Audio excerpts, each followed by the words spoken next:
students, good morning.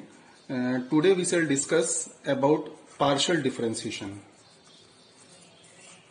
In your earlier classes, you have studied ordinary differentiation, but now the differentiation is partial. First, we take what is partial differentiation. Partial differentiation क्या है और ये ordinary differentiation से किस तरह से different है.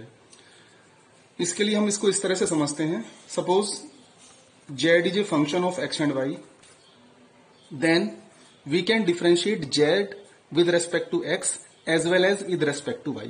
तो हम z को x के रेस्पेक्ट में भी और y के रेस्पेक्ट में भी दोनों के रेस्पेक्ट में डिफरेंशिएट कर सकते हैं. अगर मैं z को x के रेस्पेक्ट में डिफरेंशिएट करता हूं तो it will be written as del z over del x. Del is the representation for partial differentiation. अगर मैं z को with respect to x differentiate करूंगा तो I will take y as constant. Similarly, अगर मैं z को with respect to y differentiate करूंगा, जो इसका दूसरा इंडिपेंडेंट वेरिएबल है, तो I will take x as constant. तो मैं x को constant ट्रीट करूंगा. Similarly, I can find its higher derivatives like del square z upon del x square, del square z upon del x del y, del square z upon del y square, and similar higher order derivatives like del cube z over del x cube, del cube z over del y cube. इस तरह से. एक दूसरी बात, here del square z over del x del y is always equal to del square z over del y del x. तो जो most important feature है partial differentiation का, दैट इज वो ये है कि अगर मैं यहां पर z को with respect to x differentiate कर रहा हूं तो जो रिमेनिंग x को छोड़कर जो रिमेनिंग इंडिपेंडेंट वेरिएबल्स हैं वो सभी कांस्टेंट ट्रीट होंगे. इसी तरह से मैं ये भी ले सकता हूं कि अगर suppose u is a function of X Y Z, तो here X Y Z are independent variable and u is dependent variable, तो मैं u को with respect to x, with respect to y और with respect to z differentiate कर सकता हूं. अगर मैं u को with respect to x differentiate करूंगा तो I will take y and z constant. अगर मैं y के रेस्पेक्ट में करूंगा तो I will take x and z constant. अगर मैं z के रेस्पेक्ट में करूंगा तो I will take x and y constant. तो बस यही है इसमें कि मैं जिस इंडिपेंडेंट वेरिएबल के रेस्पेक्ट में पार्शियल डिफरेंशिएशन कर रहा हूं तो उससे रिमेनिंग जो इंडिपेंडेंट वेरिएबल्स हैं वो सभी कांस्टेंट ट्रीट होते हैं. तो ये तो इसका फंडामेंटल फीचर है. अब हम कुछ इसकी स्पेसिफिक प्रॉब्लम्स लेकर के अपनी बात को और ज्यादा एक्सप्लेन करेंगे. मैं एक इसका एक प्रैक्टिकल एग्जांपल ले रहा हूं. एक एग्जांपल देखिए आप. This is if z is equal to f x plus A Y plus five x minus A Y, तो we have to prove that del square z over del y square is equal to A square del square Z over del X square. अच्छा, जो इसमें फॉर्मूले हैं differentiation के वो सभी ordinary differentiation के जो फॉर्मूले हैं वही हम सारे के सारे फॉलो करते हैं. पार्शियल डिफरेंशिएशन में भी फॉर्मूले इसके लिए कोई डिफरेंट नहीं है. बस जो इसकी जो डिफरेंट फीचर था वो मैंने आपको यहाँ पर बता दिया. अब मैं इसकी एक पर्टिकुलर प्रॉब्लम आपको इसमें यहाँ पर एक्सप्लेन कर देता हूँ. यहाँ पर हमें ये z बराबर ये दे रखा है एफ एक्स प्लस ए वाई और प्लस फाइव एक्स माइनस ए वाई, और हमें ये प्रूव करना है. तो हम यहां पर हमें दो डेरिवेटिव अलग अलग फाइंड करने पड़ेंगे. एक del square Z upon del Y square और दूसरा del square Z upon del X square. One by one इनको फाइंड करते हैं. अब ये तो सेकंड ऑर्डर के डेरिवेटिव में, पहले हमें इन्हीं के फर्स्ट ऑर्डर डेरिवेटिव फाइंड करने पड़ेंगे. तो जैसे मैंने del Z upon del X find किया, भाई here z is a function of X Y ना, आपको दिख रहा होगा कि यहाँ पर z x और y का फंक्शन है. It means z is dependent variable and x and y are independent variable. तो मैं z को पहले with respect to x differentiate कर रहा हूं. तो जैसा कि मैंने अभी आपको ऊपर बताया था, जब मैं x के रेस्पेक्ट में z को डिफरेंशिएट करूंगा तो I will take y as constant. तो del z upon del x find करिए, तो it will be f dash, जैसे एफ एक्स प्लस ए वाई है तो इसका डिफरेंशिएशन हो जाएगा f डैश x प्लस ए वाई. जब विद रेस्पेक्ट टू x कर रहा हूं तो y कांस्टेंट ट्रीट होगा, तो ए वाई का तो जीरो हो जाएगा क्योंकि ए वाई पूरा का पूरा ए तो कांस्टेंट है ही, y भी मैंने कांस्टेंट मान लिया चूंकि जब मैं x के रेस्पेक्ट में कर रहा हूं, और x का क्या हो गया 1. इसी तरह से दूसरी टर्म पर आए, फाइव एक्स माइनस ए वाई का फाइव डैश एक्स माइनस ए वाई और x माइनस ए वाई का हो जाएगा 1. जैसे यहां पर हुआ था x का 1 और ए वाई का 0. ठीक है, this is del Z upon del X. इसी तरह से मैं इसको सेकंड टाइम डिफरेंशिएट कर रहा हूं del Z upon del X को। एक बार और करिए। एफ डैश का dash means dash represents here for differentiation. जैसे ये एफ डैश हुआ है, डैश लगाया मैंने, तो डैश का मतलब ये है कि मैंने एफ एक्स प्लस ए वाई को वन टाइम डिफरेंशिएट किया है। अब मैं इसको अगर दोबारा डिफरेंशिएट करूंगा तो यहां पर डबल डैश आ जाएगा, तो ये हो जाएगा f double dash x plus ए वाई। तो एक्स प्लस ए वाई वही चेन रूल से मैं दोबारा से इसको डिफरेंशिएट करूंगा तो ये 1 हो जाएगा, plus five double dash x minus ए वाई, और फिर एक्स माइनस ए वाई को चेन रूल से मैं दोबारा से डिफरेंशिएट करूंगा तो एक्स माइनस ए वाई का फिर से 1 हो जाएगा।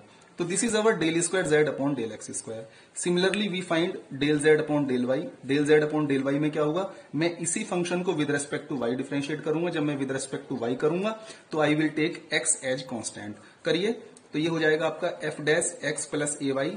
चेन रूल से मैं एक्स प्लस ए वाई का करूंगा, तो एक्स प्लस ए वाई का जब करूंगा तो मैं वाई के रेस्पेक्ट में कर रहा हूं, तो एक्स को कांस्टेंट मानूंगा। एक्स को कांस्टेंट मानूंगा तो एक्स का 0 हो जाएगा, और ए वाई का क्या हो जाएगा, ए वाई का ए रह जाएगा। अब यहां पर आते हैं आगे, फाइव डैश एक्स माइनस ए वाई, और एक्स माइनस ए वाई का जब मैं दोबारा से चेन रूल से करूंगा तो एक्स का तो 0 हो जाएगा, और माइनस ए वाई का हो जाएगा माइनस ए। ठीक है। इसी तरह से मैं del z over del y को एक बार से फिर with respect to Y differentiate कर रहा हूं, तो ये अब के मुझे मिलेगा del square Z upon del Y square. ये आपका हो जाएगा f double dash x plus A y. X plus a पहले डैश था, अब मैं दोबारा से डिफरेंशिएट कर रहा हूं तो यहां पर डबल डैश आ जाएगा।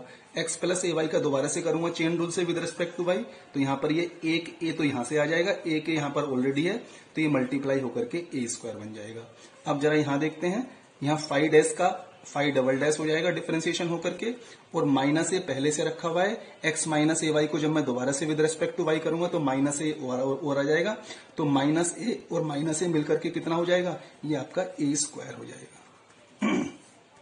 अब इसमें से ए स्क्वायर मैं कॉमन ले लेता हूं, तो it is F double dash x plus A Y plus five double dash x minus A Y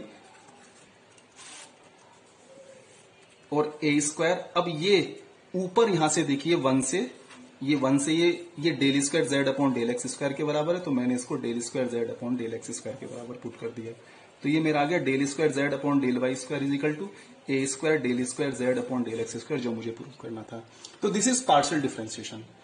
बस पार्शियल डिफरेंशिएशन का वही फीचर आपको याद रखना है जो मैंने बताया, स्पेसिफिक फीचर वही है, बाकी सब बिल्कुल एज इट इज है, बाकी में कोई डिफरेंस नहीं है। We take one more example. If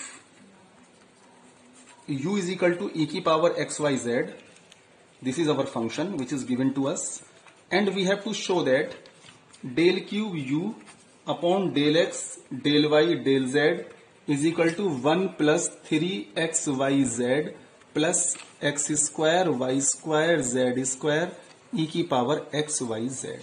ठीक है, ये मुझे फंक्शन दे रखा है जिसको मुझे पार्शियली डिफरेंशिएट करना है। कितने टाइम डिफरेंशिएट करना है ये आपको यहां पर देखकर पता लग रहा होगा। मुझे u को 3 टाइम डिफरेंशिएट करना है, एक बार विद रेस्पेक्ट टू x, फिर विद रेस्पेक्ट टू y, फिर विद रेस्पेक्ट टू z। ये रिजल्ट मुझे लाना है।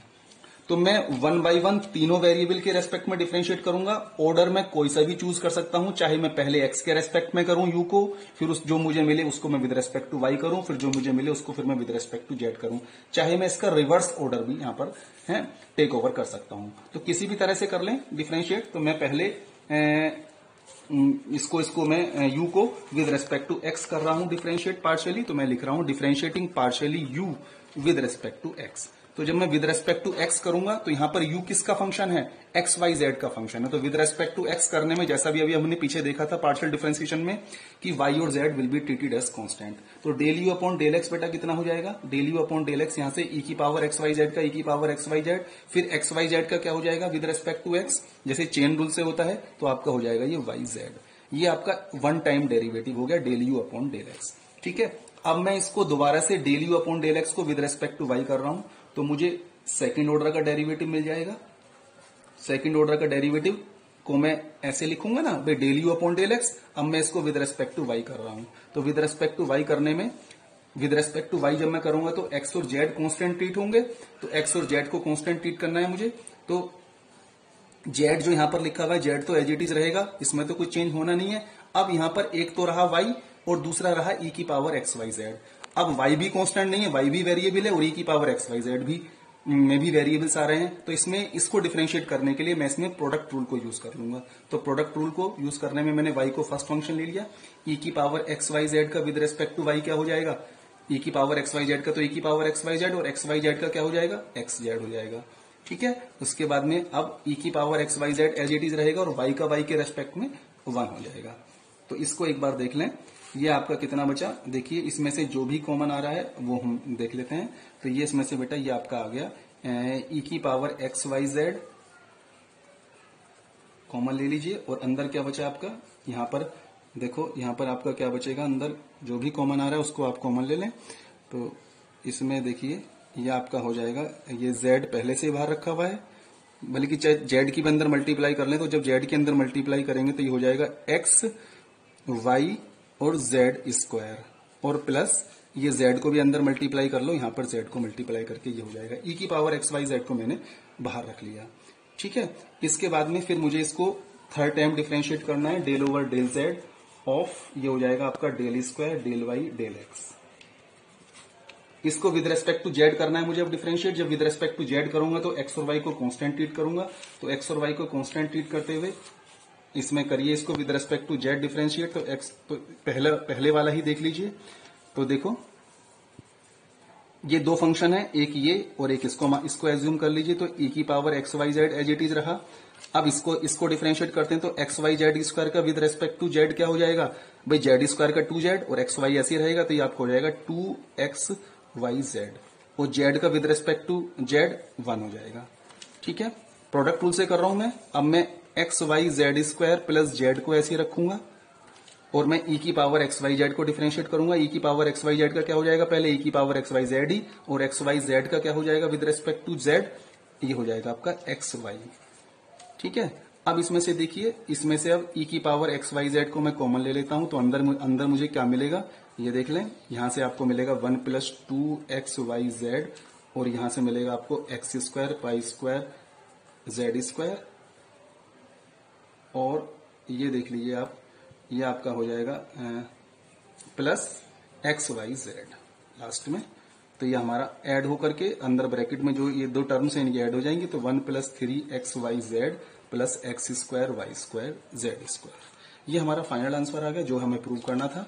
तो ये हमने u इजिकल टू ई की पावर एक्स वाई जेड का ट्रिपल डेरिवेटिव फाइंड कर लिया। तो इस तरह से हम पार्शियल डिफरेंशिएशन की कोई भी प्रॉब्लम, बस ये ध्यान में रखते हुए कि जिस इंडिपेंडेंट वेरिएबल के रेस्पेक्ट में हम कर रहे हैं उससे जो रिमेनिंग इंडिपेंडेंट वेरिएबल्स हमें प्रॉब्लम में दे रखे हैं वो सभी कांस्टेंट ट्रीट होंगे। Thank you.